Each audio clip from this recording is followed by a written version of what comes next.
여러분 안녕하십니까. 합격단 24주차 주택법 해설 강의를 진행하겠습니다.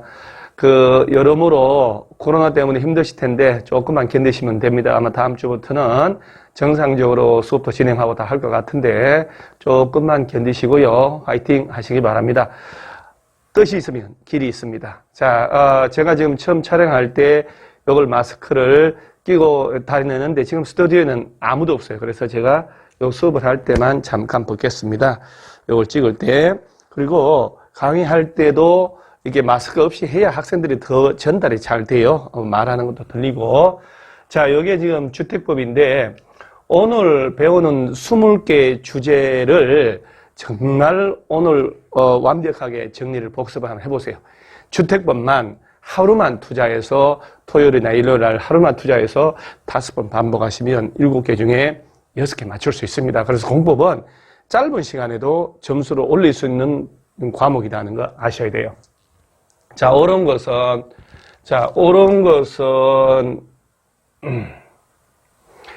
옳은 거니까 4개가 틀렸을 거예요, 아마. 자, 여기서 폭 10m, 인 일반 도로로 분리된 토지는 각각 별개 단지다. 이 부분 여러분, 이해를 잘 하셔야 돼요. 자, 예를 들어서, 도로가 이렇게 지나간다. 그럼 이제 별개 단지다라고 할 때, A 단지, B 단지. 고속도로나 철도 등이, 지나가고 있으면 별개 단지 당연한데, 별개 단지냐 아니냐 할 때, 숫자 나오는 2개만 외우면 돼요. 21, 8도. 일반 도로는 20m 이상의 폭의 일반 도로가 지나가야 별개 단지가 되고, 도시계획 예정도로는 8m.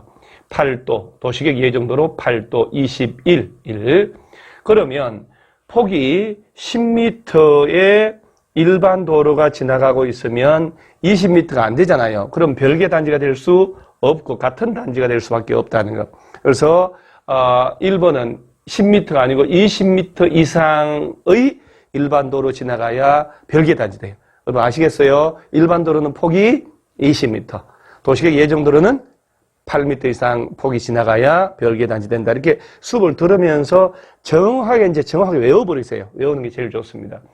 공구라고 하는 게 공사를 구간별로 나눠서 따로 착공신고, 사용검사, 착공신고, 사용검사 받을 수 있는 건데 300세대 이상은 돼야 돼요. 그래서 만약에 A 공구, B 공구 나눠서 하려면 각 300세대 이상은 돼야 되니까 최소 전체가 600세대 이상은 돼야 공구별로 나눠서 할 수 있다는 것. 이걸 나중에 기억을 하셔야 착공신고하는 것 이런 것들도 연결돼 있어요. 300세대. 또 그다음 세대 구분형 공동주택이란 말 나오면 거의 뭐 독자적으로 예를 가지고 오지선다로 내진 않겠습니다만은 세대 구분형 딱 나오면 공동주택의 주택 내부 공간의 일부를 세대별로 구분하여 생활이 가능한 구조를 하되 그 구분된 공간의 일부를 요거만 구분 소유할 수 없는 주택이다. 이렇게.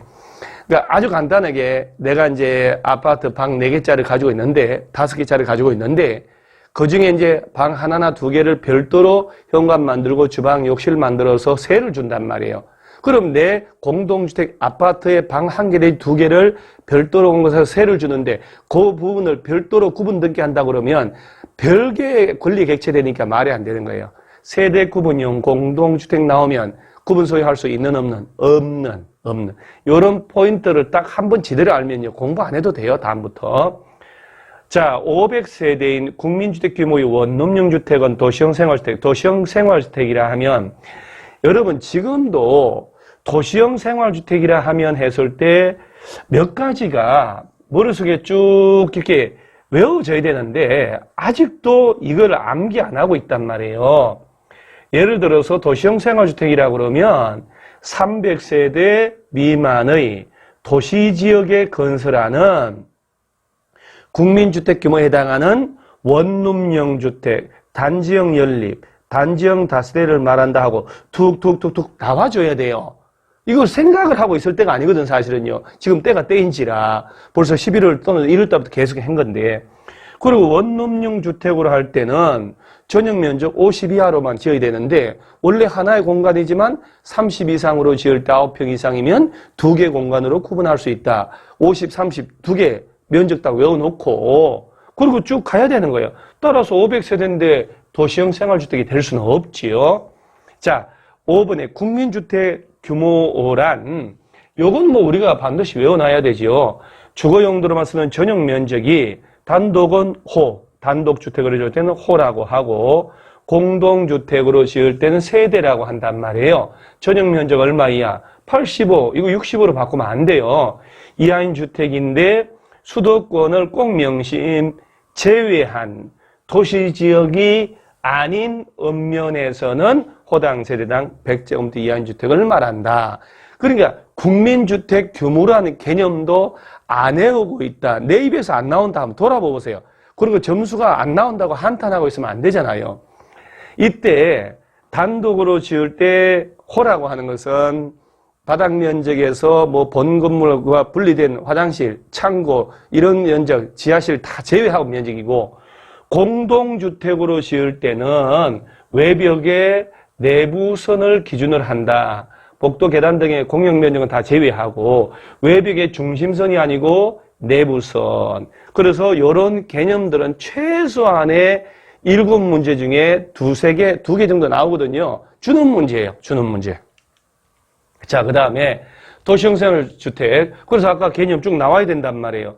300세대 미만이어야 하고 수도권의 경우는 호당 세대당 85 이하여야 하고 자, 도시지역에 건설하는 세대별 전용 면적이 85제곱미터나 아파트는 도시형 생활주택에 해당하지 않는다. 여러분요, 아파트가 85짜리다. 도시형 생활주택이 될 수 없다. 왜?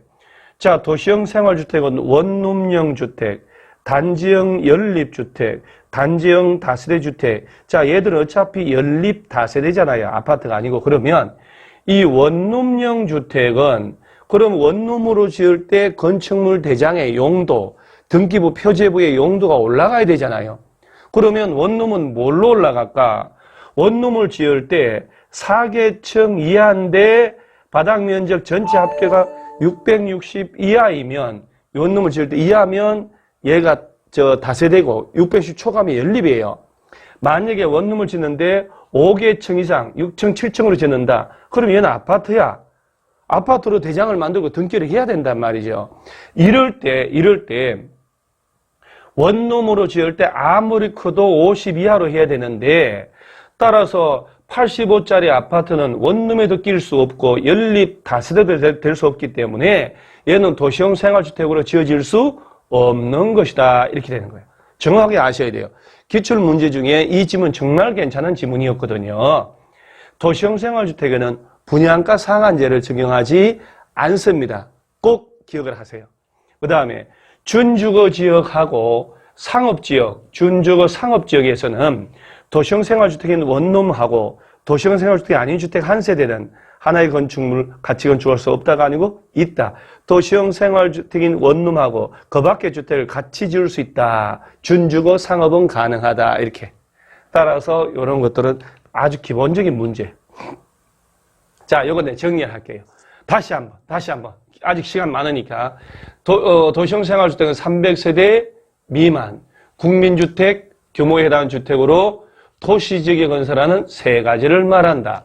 원룸으로 지을 때 오요 면적 50제곱미터 이하 하고 당연히 욕실 부엌 설치하고 하나의 공간으로 하지만 30 이상이면 2개 공간으로 할 수 있고 지하층에 설치되지 말아라. 이건 읽어보면 되고 단지형 연립 다세대 지을 때 4계층 이하지만 건축위원회 심의 거치면 5계층으로 지을 수도 있다는 거 알아놓고 자, 그 다음 보세요. 요런 걸 소리내서 서너 번 읽으셔야 돼요. 자, 하나의 건축물에는 도시형 생활주택과 그 밖의 주택을 함께 건축할 수 없는 게 원칙이나 다음에 해당하는 경우는 예외로 괜찮다. 원룸형 주택하고 전용 면적 85 초과하는 주택 한 세대를 같은 건물로 짓는 건 내 허용할게. 둘째, 자, 준주거 상업지역에서 도시형 원룸형 주택하고 도시형 생활주택 외의 주택을 함께 짓는 건 허용이 된다. 자, 여러분 머릿속에 원룸하고 일반 주택을 같은 건물로 짓고 싶어. 그러면 준주거 상업지역의 땅을 사는구나. 이렇게 연습하시면 돼요.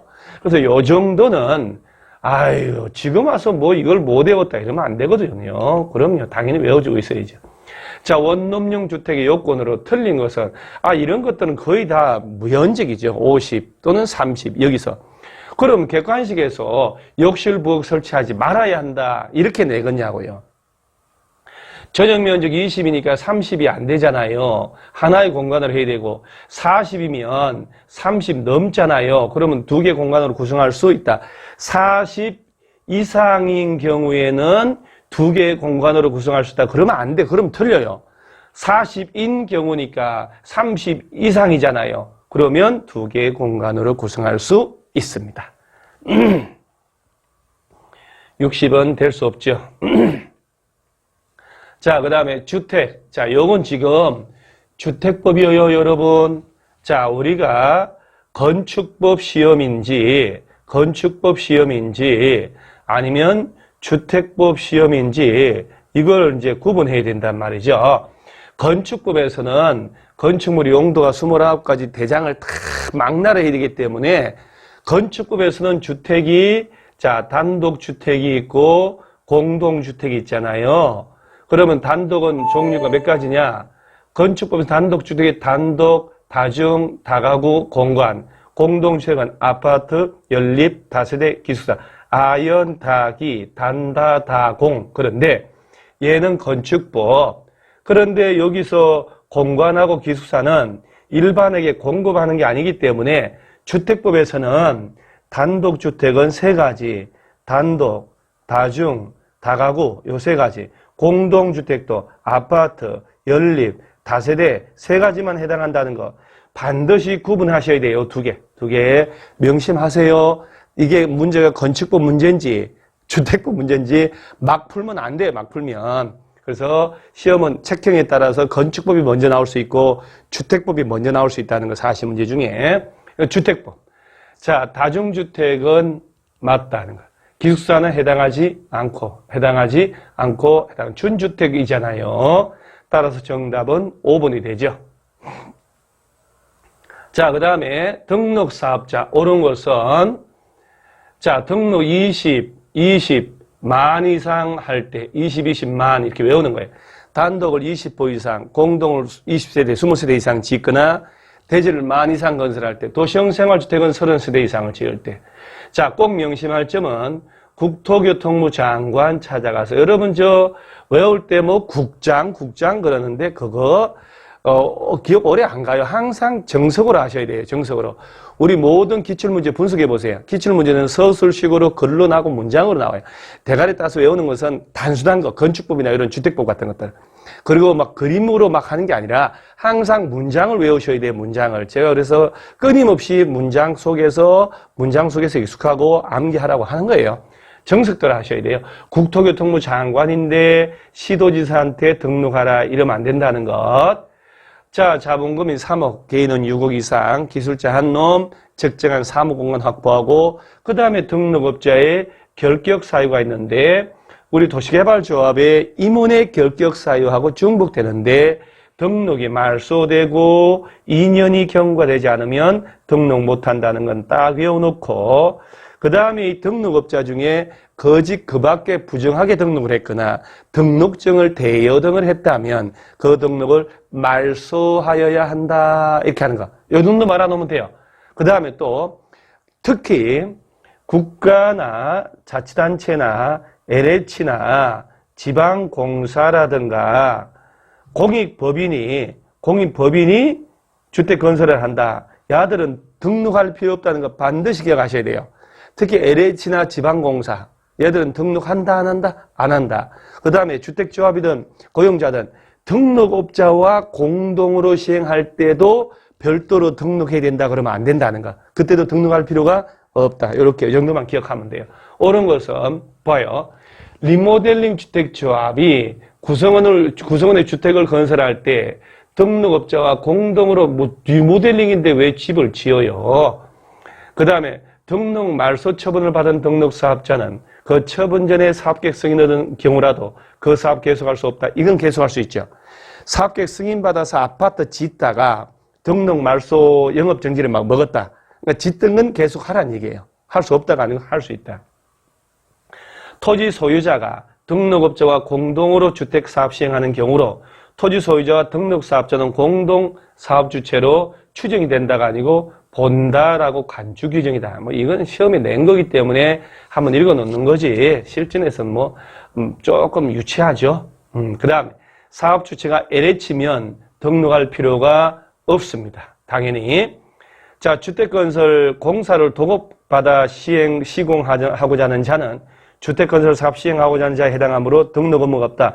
A라고 하는 등록업자가 있고 등록사업자가 있고 야한테 B가 아파트 지으라고 도급을 받았단 말이에요. 그럼 얘는 또다시 등록해야 되냐 이 말이지. 야는 등록할 필요가 없습니다. 따라서 등록 업무가 없죠. 자, 6번에 주택조합. 우리 여러분 주택조합은 문제 개수의 문제지 나온다 안 나온다 그거 생각하시면 안 돼요. 자, 제가 주택조합을 전지 하나로 만들어서 한눈에 탁 보게 다 만들어주고 자, 표로 만들어주고 별짓을 다 했는데 자, 옳은 것을 골라라. 자, 이거는 먼저 답을 보기 전에 제가 해설을 먼저 하고 할게요. 꼭 이걸 토대로 해서 공부를 이렇게 해놓으셔야 돼요. 한눈에 탁 보게끔. 주택조합은 지역, 직장, 리모델링 요 세 개가 있는데 항상 머릿속에는 요 두 놈은요. 주택을 마련하려고 만든다는 것. 얘는 주택을 리모델링 하려고. 그러니까 이 두 놈은 항상 주택을 건설해야 되겠죠. 건설해야 될 것이다.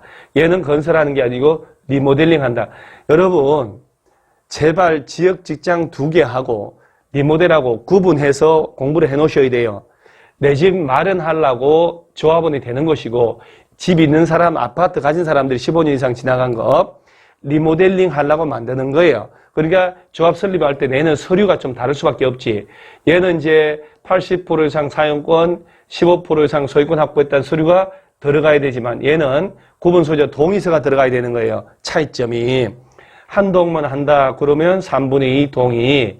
전체 학과나 동별 과반수 전체 3분의 2. 요거 차이가 있다는 거 인식하시고 항상 이 두 놈은 내 집 마련, 집을 짓는다. 얘는 집을 짓는 게 아니다. 인식을 하고 출발하셔야 돼요. 그래서 이 두 놈은 조합원 되려면 집이 없는 사람이어야 되는데 얘는 집이 없는 사람은 안 되죠. 리모델링 하려면 15년 이상 공동주택 지난 공동주택 소유자만 가능한 거예요. 집 없는 사람이어야 하는데 85 이하 한 채 정도는 가져도 된다. 이렇게 되는 거예요. 그래서 연습을 천천히 하셔야 돼요. 자, 이 조합을 만들려면 설립 인가를 받는데 지역이든 직장이든 리모델이든 설립 인가를 다 받아야 돼요. 그런데 시군구에 설립 인가 받는데 원칙이 인가 신청할 때 내는 서류가 요 두 놈하고 얘가 차이점이 요거단 말이에요. 그래서 지역 직장은 80% 이상 사용권 확보하고 15% 이상의 소유권을 확보한다는 거, 요 두 놈. 요거는 리모델링 절대 관계없다는 거 아시죠? 그 다음에 리모델링 조합을 만들 때는 단지 전체 할까나 그러면 전체 3분의 2 동별 과반수. 동만 할 때는 3분의 2. 당이라고 그랬죠. 한 동만 하면 3분의 2. 전체에도 3분의 2. 전체 할 때는 동별은 재건축하고 똑같이 과반수 이렇게. 요 차 얘가 여기 들어갈 일은 없잖아요. 참 보면 되게 쉬운 건데. 자, 그 다음에 요 신고. 이거 완전 진짜로 자주 써먹는 것. 자, 포인트. 자, 시군구에다가 조합 설립한다고 신고만 하면 된다. 그러면 요거. 국민주택을 공급받기 위하여 직장주택조합을 만들 때 요걸 지역으로 리모델로 바꾸는 거예요. 자, 직장입니다, 여러분. 뭘 받으려고? 국민주택. 그러면 시군구에서 뭐 하고? 신고. 변경하거나 해산할 때도 또한 같다. 자, 그 다음에 조합의 구성원. 자, 리모델을 제외한 이거 새로 짓는 게 아니니까 주택, 지역, 직장, 주택조합 두 놈은 조합 설립이 인가를 받는 날부터 자, 2018년 3월 5일 날 설립 인가를 받는 날이다. 부터 자, 설립 인가받고 뭐라고 되냐면 2년 내 집을 짓기 위한 사업계획 승인 신청하라고 됐거든요. 사업계획 승인 떨어져야 아파트 짓지요. 설립 인가 받는 날부터 다 지어서 사용검사를 받는 날까지 이런 표현들을 바꿀 수 있다는 거예요. 자, 사업계획 승인 떨어지고 아파트를 지을 거 아니에요. 공딱, 공딱, 공딱, 공딱 다 지었다. 들어가 살으려면 사용검사를 받는 거예요. 그러니까 조합 설립, 인가, 사업계획, 승인, 다 지어서 사용검사라는 표현들이 그냥 자연스럽게 구사가 돼야 돼.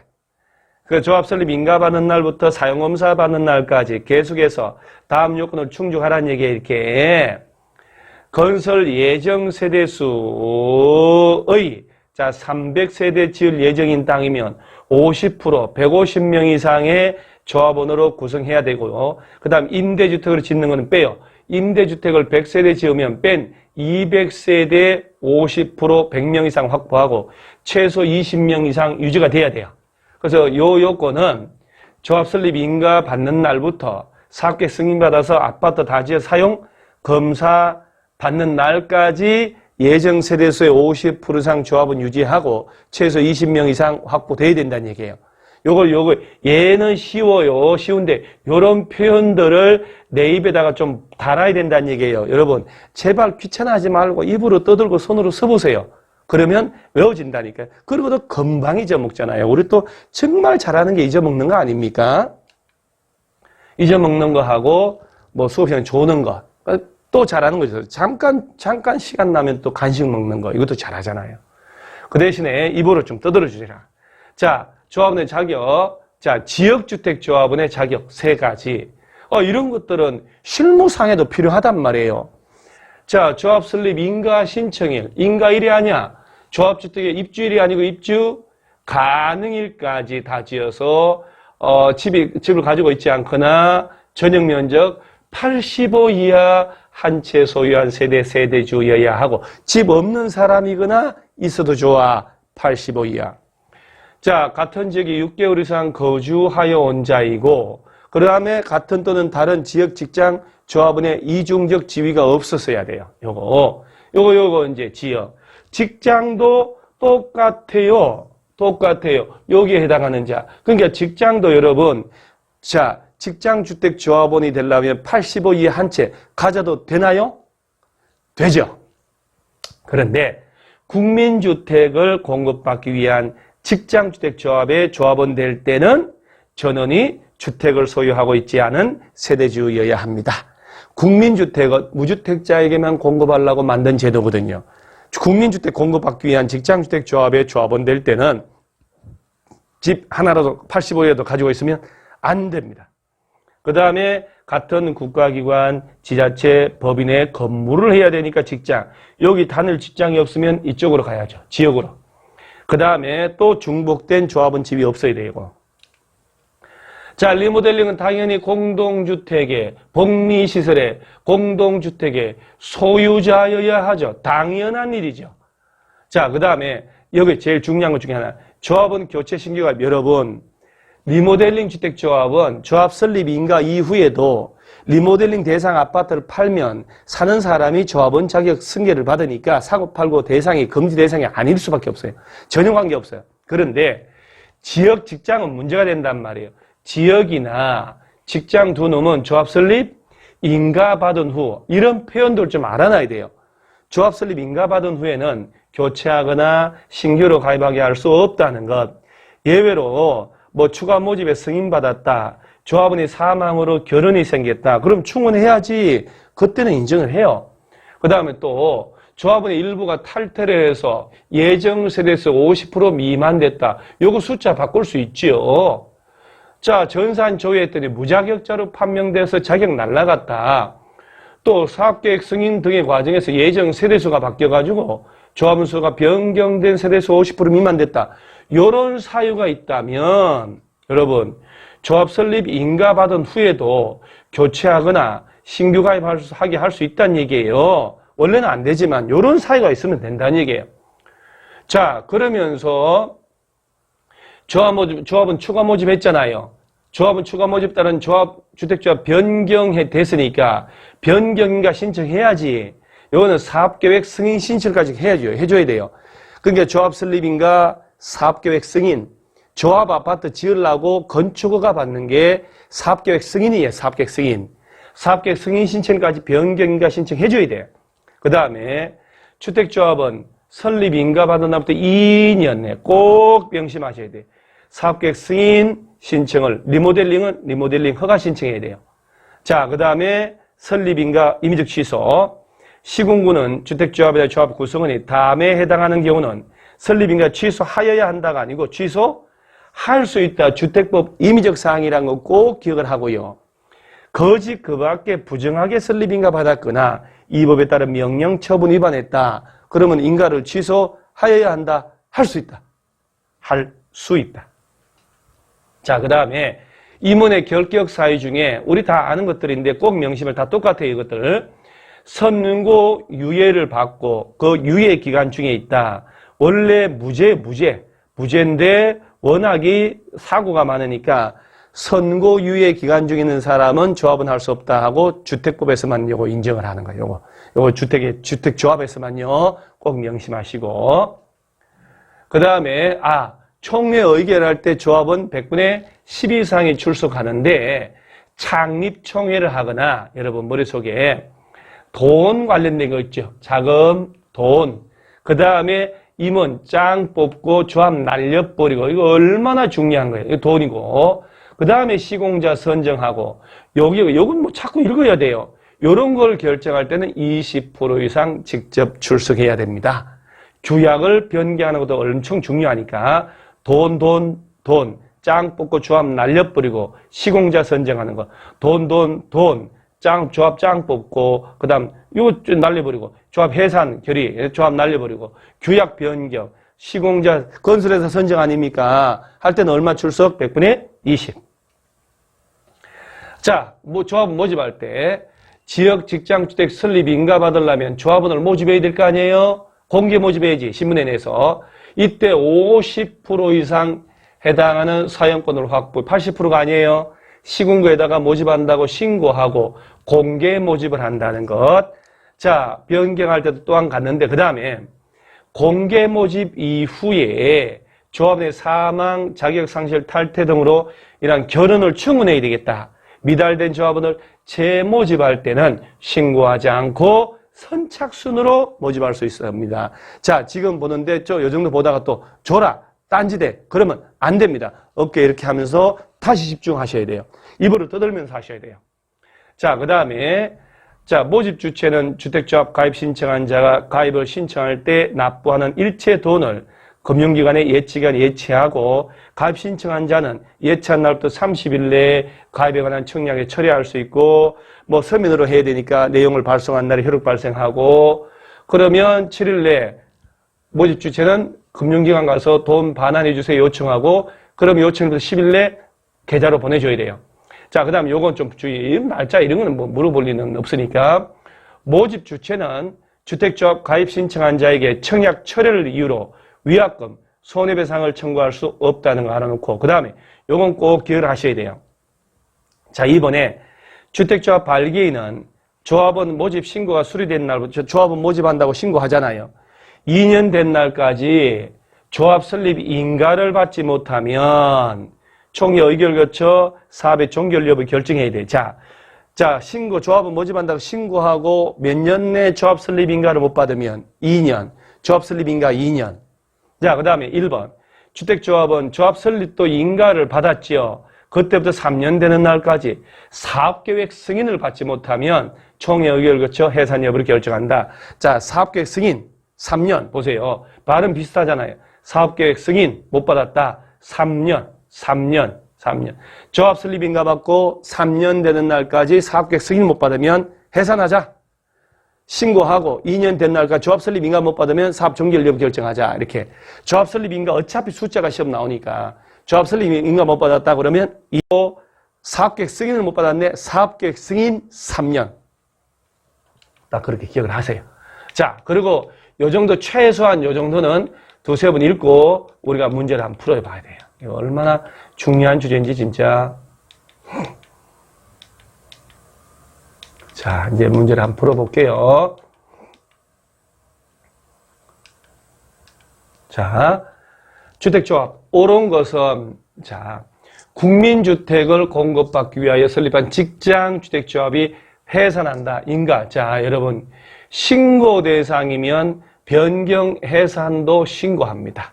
따라서 인가가 아니고 신고. 주택을 마련하기 위하여 주택조합 설립 인가 받으려는 자는 해당 주택 건설 대지 50% 이상 해당하는 토지 사용권. 자, 조합 설립 인가 받을 때는 80% 이상. 이 50%는 조합 설립한다고, 조합원을 모집한다고 신고할 때. 이건 신고해서 모집해서 조합 설립 인가 신청할 때 80%. 그 다음에, 주택조합의 발기인들은 요 사람들이 사고를 많이 치거든요. 조합 모집 신고하는 날 주택조합에 가입한 것으로 보고, 이 경우 주택조합 발기인은 그 주택조합 가입 신청자하고 동일한 권리와 의무가 있다는 것 알아놓으세요. 그래서 똑같은 권리 의무지기 때문에 도망간다든가 사고치고 해먹고 이럴 일을 원천적으로 봉쇄한 거예요. 주택조합의 설립 인가 후에 조합원이 사망하였더라도 조합원 수가 예정 세대수 50% 이상을 유지하면 충원할 수 없다가 아니라 사망으로 인한 결혼이 생기면 50% 되든 안 되든 관계없이 충원할 수 있다는 것. 자, 그 다음에 요건 이제 3번은 답이고요. 지역주택조합이 설립 인가 받은 후에 조합원을 추가 모집한 경우에 주택조합 변경인가를 받을 필요 없는 게 아니고 변경인가 받아야 되죠. 변경인가 신청은 언제까지 할까요? 사업계획 승인 신청하는 날까지 해야 되죠. 답은 3번. 자, 7번 주택조합 틀린 것은, 자, 이것들은 뭐 여러분들 쭉 한번 읽어보시고 틀린 것만 한번 확인할게요. 아까 설명했으니까. 지역주택조합원을 추가 모집되거나 충원되는 자가 조합원 자격 요건을 갖추었는지 판단할 때는, 자, 요거, 조합 설립 인가 신청일. 조합 설립 인가 신청일 기준으로 한다는 것 알아놓으시기 바랍니다. 사업계획 승인 신청일은 말이 안 되죠. 변경 인가 신청을 해야 되니까. 이때까지는 변경됐다고 변경된 걸 인가 신청해야 되는데 이때 기준으로 하면 안 되잖아요. 시기를. 조합은 되는지 안 되는지 전산 조율을 해야 되니까. 자, 그 다음에 아까 요거 설명 다 한 거고요. 그래서 여러분 요 부분 정말 소리 내서 두세 번 읽어보셔야 돼요. 낯선 용어들. 자, 8번 한번 볼까요? 주택조합 바르지 못한 것은, 얘도, 참, 이거, 개정된 것들, 1번, 2번, 요거 제가 지금 한번 읽어볼게요. 요 개정돼서 아마 익숙하지 않을 거예요. 모집 주체는 지역주택조합에 조합원 모집하려고 하면, 주택조합 가입에 관한 계약서에 관한 내용을 주택조합 가입 신청한 신청자가 이해할 수 있도록 설명을 다 해야 돼요. 설명한 내용을 가입 신청자가 이해했음을 서면으로 확인받아가지고 가입 신청자에게 교부를 해줘야 돼요. 자, 내가 지금 지역주택조합 가입을 신청할 때 그 모집주택은 나한테 요 가입 계약을 하면 이런 권리와 이런 의무를 집니다라고 설명을 해줘야 돼요. 자, 이거 알아들었습니까? 라고 서면으로 확인받아야 돼. 그 확인받은 걸 교부하고 그 복사한 내용을 5년간 보관을 해야 돼요. 나 가입할 때 당신들 나한테 설명 안 했잖아. 라고 소송 붙고 막 이럴까봐. 그 다음에 이렇게 설명을 할 때 자세히 알아들은 사람은 가입하면 되겠다, 안 되겠다 판단할 수 있도록 하려고 하는 거예요. 4번은 5년간 보관한다는 거 알아놓고 요거 나올 수 있거든요. 그 다음에 모집 주체가 조합원 가입을 권유하거나 모집 광고를 하는 경우는 조합주택 공급 방식 자격기준 충분히 설명하지 않거나 누락하여 제한 없이 조합에 가입하거나 주택 공급받을 수 있는 것으로 오해하게 하는 행위를 하면 안 돼요. 그래서 가입을 권유하거나 광고를 할 때 뭐 충분히 공급하는 방식, 자격 이런 걸 충분히 설명하지 않거나 빼놓고 제한 없이 가입할 수 있다, 제한 없이 받을 수 있다, 누구도 다 된다 이렇게 하면 안 된다는 얘기예요. 아예 법으로 딱 말뚝 박아놨어요. 오해하게 하는 행위를 하여서는 안 된다는 것. 선고 유예를 받고 유예 기간 중에 있는 사람은 발기인 임원이 될 수 없다는 것도 다 맞는 얘기니까 읽어놓으시고 이런 것들은 문제를 제가 넣는 이유는 개정돼서 잘 못 본 내용들을 한번 설명하려고 넣는 거예요. 이렇게 쭉 읽어놓으셔야 돼요. 그 다음에 주택조합 발기인은 모집 신고가 수리된 날부터 2년 되는 날까지 조합 설립 인가를 받지 못하면, 그렇지, 종결 여부를 결정하고, 조합 설립 인가를 받았네요. 3년 되는 날까지 사업계획 승인을 받지 못하면 총회 의결을 거쳐 해산 여부를 결정한다는 것. 3년, 사업계획 승인 3년. 그래서 요 지문 꼭 읽어놓고 4번, 5번은 외워놓으셔야 돼요. 9번, 조합은 또 틀린 것은 지역이나 직장주택조합의 설립 인가 받기 위하여 조합은 모집하는 자는, 자, 시군구에 가서 모집한다고 신고할 때는 50%. 자, 3번 한번 볼까요? 이문의 선임을 의결하는 총회는 20% 이상 직접 출석, 맞죠? 돈 관련된 것. 이문의 선임 해임, 조합의 해산, 그 다음 건설회사 시공사 선정, 규약 변경, 이런 것들은 20%. 원래는 100분의 10 이상. 창립총회도 100분의 20. 이런 것들 한번 딱 읽어 놓으시고요. 그 다음에, 주택상환사채 옳은 것은, 얘 나오면 주택상환사채는 LH하고 등록사업자가 발행한다. 국토교통부 장관에게 승인받고, LH는 보증 안 받지만 등록업자는 보증을 받으라. 3년 내 집지어 돌려주는 김영식 정권으로 발행한다. 하고 몇 가지만 암기하면 돼요. 자, 등록업자는 보증을 받은 경우만 발행할 수 있다. 맞지요? 기재부가 아니고 국토교통부 장관 승인. 자, 주택상환사채 김영식 정권으로 맞아요. 근데 사채권자 명의 변경할 때는 채권에 기재하는 게 아니고 사채 원부에 기재하는 방법으로 한다는 것. 그리고 채권에도 기재하지 않으면 대항하지 못한다는 것. 자, 등록사업자가 중간에 등록이 말소가 돼버렸어. 그러면 얘가 효력 상실하면 안 되죠. 보증을 받았기 때문에 상실하지 않는다. 주택상환사채 발행에 관하여 주택법보다 상법 중 사채 발행에 관한 규정을 우선한다. 그러면 안 돼요. 주택법을 우선하는데 주택법에 규정된 바 없으면 상법의 사채 발행에 관한 규정을 적용한다는 것 알아놓으시면 돼요. 따라서 이 정도는 껌 같은 문제다. 자, 사업계획 승인. 이게 어려운 주제죠. 자, 단독을 30호 이상, 한옥은 50호, 공동 30세대 이상, 단지형 연립, 단지형 다세대 50, 대지 만 이상 하려면 건축허가 받는 게 아니고 사업계획 승인 받는다. 60일 내 승인 여부 통보한다. 승인 떨어지고 5년에 공사 착수하라. 자, 착수기간 1년 연장한다. 다 지었다. 사용검사 받으라. 사용검사는 시군구에 간다. 하고 몇 가지 연습을 하셔야 돼요. 자, 틀린 것은 단독. 한옥은 50호 이상 지을 때 사업계획 승인. 오케이. 600세대 이상이면 공구별로 딱 외워놓으셔야 돼요. A 공구 300세대 이상으로. 그러면 B 공구는 또 300세대 이상. 600세대 이상은 돼야 되죠. 자, 사업 주체는 착수기간 연장되지 않는 한 5년 내 공사 시작하고 60일 내 승인 여부 통보하고 착수기간은 1년 정도 범위에서 연장된다는 것 알아놓으시면 돼요.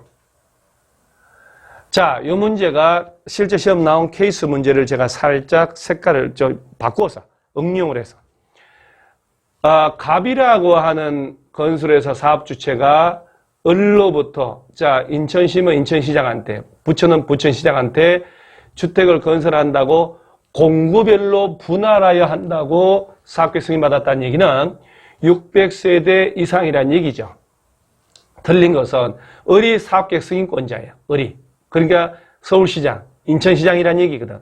고시, 당연히 고시합니다. 이런 건 당연히 맞는 말이고, 갑이 사업계획 승인받았단 말이에요.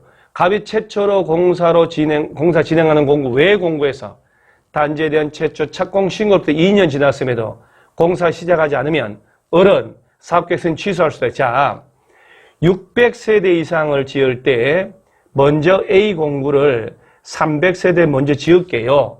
그리고 이제 공사를 해요. 자, 여기는 5년 내 공사 착수하잖아요. 5년이 가도록 착수 안 하면 사업계획 승인 취소돼 돼요. 근데 이제 A 공구는 공사 다 끝났어. 다 끝났어. 그럼 B 공구 들어가야지. 그럼 얘는 착공 신고일부터 2년 내 공사를 해야 되거든. 2년이 가도록 공사를 안 해요. 안 해요. 그럼 사업계획 승인 취소하면 될까? 600세대 이상 짓겠다고 전체로 사업계획 승인받았는데 일부는 지었는데 일부를 착수 안 한다고 승인 취소해버리면 지은 건 뜯어가야 되나? 그래서 이런 경우는 사업계획 승인 취소하지 않는다는 거 알아놓으셔야 돼요. 600세대 이상 지을 때는 공구별로 나눠서 하잖아요. 최초 공사 공구는 공사 끝났어. 아파트 다 지었어. 나머지 공사 들어가야 되잖아요. 2년 내 안 들어간다고 사업계획 승인 취소하면 먼저 지은 건 어떡하냐고. 그래서 이때는 사업계획 승인 취소하면 안 되는 거예요. 그 다음에 이제 최초 공사 진행하는 공구 외 공구는 착공 신고 때 2년 내 공사해야 되고 2년을 가도 공사 안 한다 하더라도 사업계획 승인 취소하면 안 되는 거예요. 갑이 소송 진행으로 갑이 공사 착수 지연돼서 연장 신청을 할 때는 1년 범위에서 착수기간 연장할 수 있고, 자, 주택의 분양을 보증받지 않은 갑이 부도 파산돼서 공사 완료 불가능하면 사업계획 승인 취소할 수 있다. 분양 보증을 받으면 취소할 필요 없죠. 분양 보증을 안 받았을 때는 사업계획 승인 취소할 수 있다. 이렇게. 그래서 이 문제가 이해가 되고 풀리면 주택법 어려운 건 다 풀리게 돼 있어요. 자, 매도 청구권, 옳은 것은, 자, 우리가 배울 때 80% 원래는 이제 아파트를 짓겠다고 사업계획 승인 신청할 때 대지의 소유권을 확보하라라고 했는데, 뭐 굳이 소유권 다 확보 안 해도 지구 단위계 결정한다면 80% 이상만 사용권을 확보하고 남은 땅이 매도 청구 대상이 되면 사업계획 승인 받을 수가 있지요. 그래서 사업계획 승인 받아서 아파트 지을 때는 95% 이상의 사용권을 확보했으면 남은 땅 전부에 대해서 매도 청구하는데 시가로 간다는 거. 시가 3개월 이상 협의하고 그 위에 건축물도 포함해요. 95% 못 갔다. 한 85%, 90% 그러면 지구 단위계 결정하기 10년 이전부터 가진 사람 뺀 나머지만 매도 청구할 수 있다. 이렇게 알면 돼요. 그것만 알면 다 풀려요. 옳은 것은 건축물이 있다. 그 위에 땅 위에 갸도 매도 청구 대상이 되고 3개월, 60일 아니고 3개월 이상 협의, 밥도 먹고 술도 먹고 사우나도 하고 골프도 하고 석 달 이상 어울려 다녀야 된다. 그 다음에 100분의 전부 모든 소유장에 매도 청구하려면 95%, 95%. 그 다음에 주택건설 대지 면적 중에 100분의 80에 대하여 사용권을 확보했다면 사용권을 확보하지 못한 대지 소유자 중에 지구 단위 계획구의 결정고시 10년 이전에 해당 대지 소유권 취득하여 계속 보유하고 있는 자에 대해서는 매도 청구할 수 없다는 거. 리모델링 할 때는 동의 안 하고 이렇게 하면 매도 청구할 수 있다. 무조건 리모델 나오면 재건축 나오면 매도 청구할 수 있다는 것 알아놓으셔요. 그래서 연습을 좀 해놓으시고. 자, 주택건설 용지 확보 매도 청구는, 자, 첫째, 국공유지, 국가나 지자체가 가지고 있는 땅을 일반에게 매각, 팔거나 임대, 빌려줘야 되는데, 국가가 지자체가 가진 땅을 일반에 매각하거나 임대하려고 했더니, 갑이라는 놈이 나타나서 그 땅을 저한테 우선적으로 팔아주세요, 임대해주세요. 그래서 왜냐 했더니, 그 저한테 우선적으로 타에 우선하여. 매각 임대하시면 그 땅에다가 국민주택 지을게요. 조합주택 지을게요. 그럼 걔들한테 우선적으로 매각 임대할 수 있다. 이때는 50% 이상 소형 국민주택 규모 지을 때만 해당합니다. 또는 조합주택 지을 때. 그런데 2년에 가도 집을 안 짓지요. 그럼 환매, 임대계약 취소 빼앗아갑니다. 그래서 1번 틀렸고 옳은 건데 2번이 맞거든요. 조합주택 건설하기 위해 국공유지 임차 빌려달라고 하면 국가지자체는 우선적으로 임대할 수 있다. 하여야 한다 그러면 또 안 된다는 거. 임의적상. 2년 내 집을 안 짓거나 하면 이런 혜택을 줬는데 다시 빼앗아 간다는 거. 그 다음에 도시개발 사업을 할 때 채비지를 조성했는데 채비지 아시죠? 우리 팔아서 경비에 쓰려고. 거기다가 국민주택 짓겠다고 온단 말이에요. 그럼 2분의 1 범위 안에서 감정평가한 가격으로 우선적으로 매각할 수 있다. 이렇게 채비지. 그러면 사업주택을 국민주택 용지로 사용하려고 개발사업 시행자가 채비지 매각 요구하면 조성 원가가 아니고 감정평가한 감정가로. 당연히 그렇게 해야 되죠. 리모델 매도 청구할 수 없다고 그러면 안 되죠. 그래서 이런 거 다 밀고 놓고. 자, 주택법상 공급지수 교란.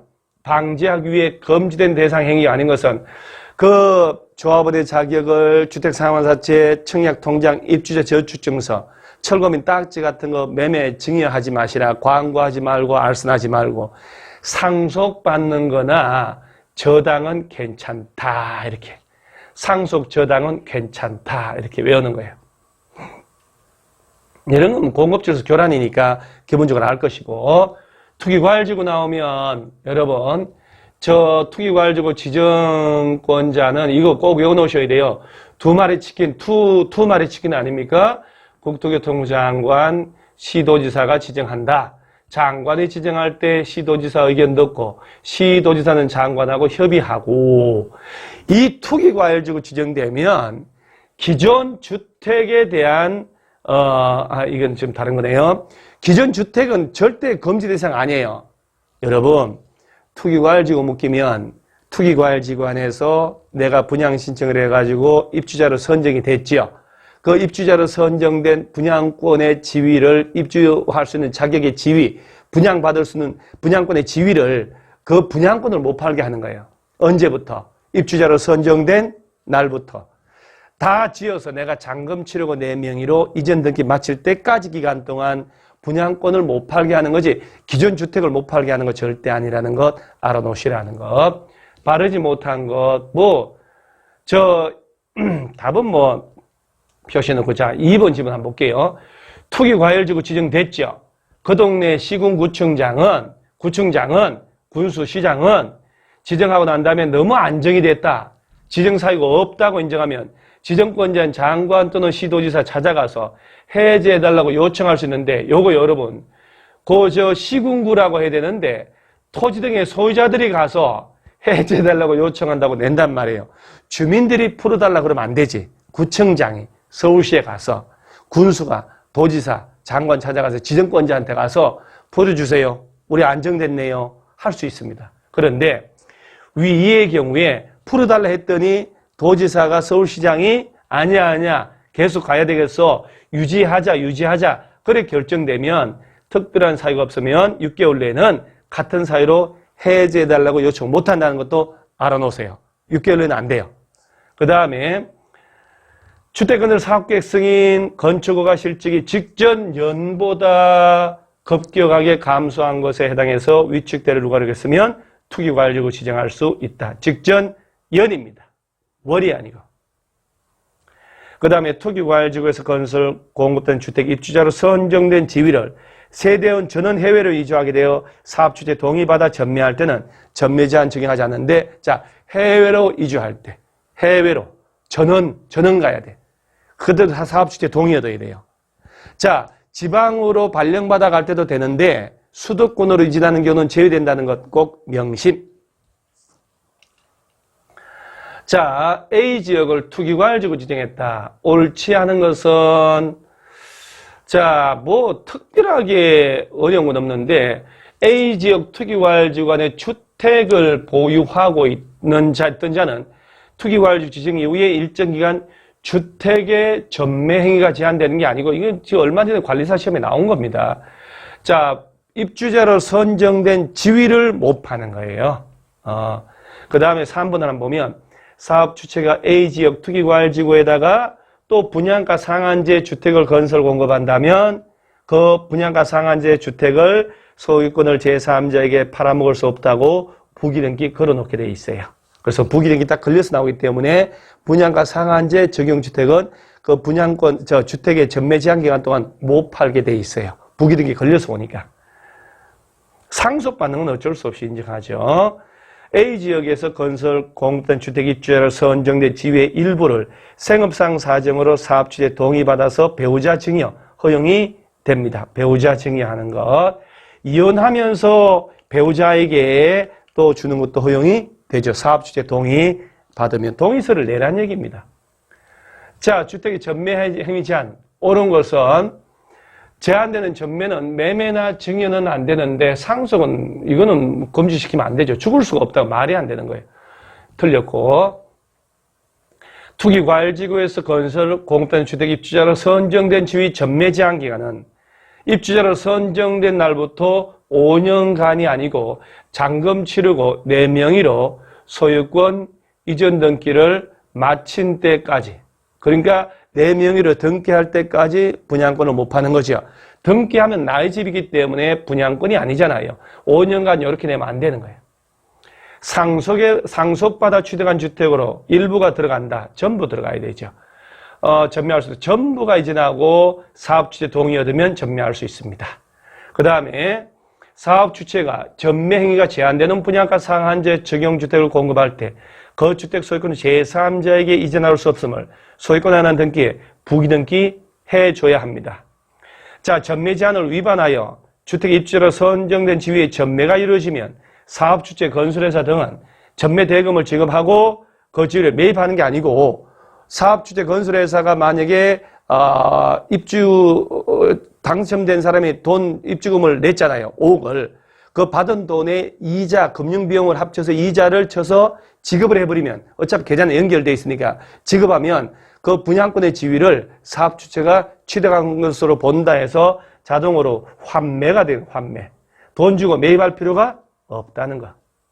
입주금에다가 이자를 쳐서 지급을 한 날에 그 입주자 지위는 사업주체가 취득한 것으로 본다, 이렇게 돼 있어요. 그래서 돈 주고 살 필요가 없다. 자, 그 다음에 19번에 리모델링 주택조합 옳은 것은, 여러분요, 요거 나오면 진짜 두 가지 반드시 명심하셔야 돼요. 조합을 설립을 할 때 동의를 묻는 문제인지, 리모델 조합 설립 인가받고 우리가 배운 대로 하면 2년 내에 리모델링 한다고 허가를 신청하라고 그랬어요. 리모델링 조합이 허가 신청할 때 동의를 묻는 건지 반드시 구분하셔야 돼요.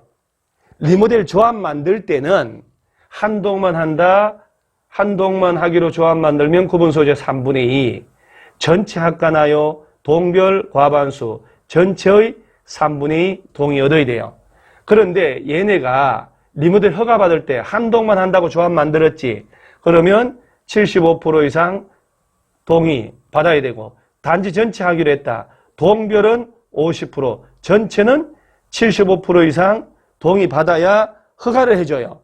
그러니까 리모델 조합을 만드는 것에 관한 동의를 묻는지, 리모델링 허가 신청할 때 동의인지 반드시 구분 좀 해달라, 이 말입니다. 자, 옳은 것은 12층짜리, 개념은 반드시 알아야 되죠. 수직 정축안을 리모델한다. 그럼 2개 층만 하죠. 15층 이상일 때 3층 정도. 자, 리모델링 주택조합 2라고. 조합 만들었네요. 단지 전체를 리모델링 한다면 전체 구분 소유자 전체가 아니고, 자, 전체를 하기로 조합 만들면, 자, 동별은 50%, 전체 75% 동의 얻는 거예요. 전체 필요 없다. 국민주택에 대한 리모델링 조합 설립할 때 이건 규정 자체가 없어요. 직장주택조합 만들 때 신고하는 거.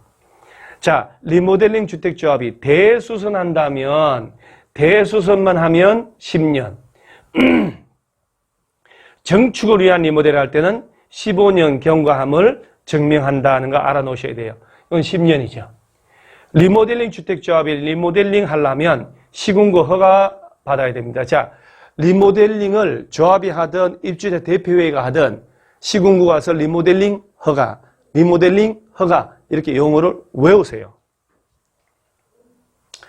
자, 요게 리모델은, 자, 아파트 공동주택법은요, 대수선하거나 정축 둘 중에 하나예요. 수리만 할 때는 10년 경과된 걸 입증하면 되고, 야는 15년이죠. 보세요. 정축을 위한 리모델 할 때 사용검사일 또는 사용승인일부터 15년 경과된 공동주택 전용면적 30% 이내, 85 미만은 40%인데 이건 뭐 가로수길 거니까 정축한단 말이에요. 그럴 때 정축 가능한 면적을 합산한 면적 범위에서 기존 세대수의 15% 이내에서 세대수를 늘려버릴 수도 있다는 것. 세대수 증가할 때는 전체 세대수의 15%, 1000세대면 150세대 더 늘릴 수 있다는 것. 이때 세대수 늘릴 때 위로 가잖아요. 위로. 수직 증축은 15층 이상 아파트면 3개층 정도, 14층 이하면 2개층 정도 할 수 있다는 것. 이거는 도저히 양보할 수 없는 부분이기 때문에 연습을 하고 떠들어 놓고 옆 사람 잡아놓고 설명도 한번 해보세요. 자, 리모델링. 옳은 것은 단지 전체를 리모델링하고자 조합을 설립할 때는 단지 전체 구분 소유자 3분의 동별 과반수 동의 얻는다. 자, 맞죠? 조합 만들 때요. 조합 만들 때 한 동만 하면 3분의 2. 전체 할 때는 전체 3분의 2 동별 과반수. 리모델 허가는 75%. 수직 증축하는 리모델을 한다. 15층은 3개층 정도. 전원 동의 얻은 입주자 대표에는 시군구에 허가받으면 리모델링 할 수 있다. 자, 수직 증축형 리모델 경우에 리모델 조합이 설립 인가 신청서에 사용검사 받은 증축할 때는 15년, 대수선만 할 때는 10년 경과. 리모델링에 동의한 소유자는 입주자 대표회의가 시군구에다 허가 신청서 제출한 이후에도 처리할 수 있다. 이렇게 지문하면 틀리죠. 리모델링 허가 신청서 제출하기 전이라면 서면으로 처리를 할 수가 있다. 제출하고 난 다음에는 안 돼요. 자, 여기까지가 리모델. 자, 주택법 20문제. 엄청난 문제는 없어요.